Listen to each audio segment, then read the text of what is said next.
కథలెన్నో చెప్పారు, కవితల్ని రాశారు, కాలాలు దాటారు, యుద్ధాలు చేశారు. ప్రేమలో తప్పు లేదు, ప్రేమలో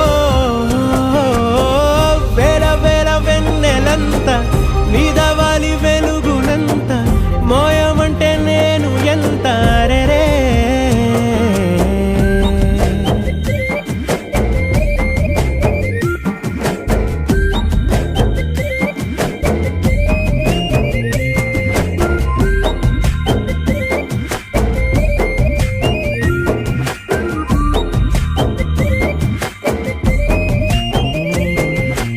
ఆకాశం తాకాలి అని ఉందా, నాతో రా చూపిస్తా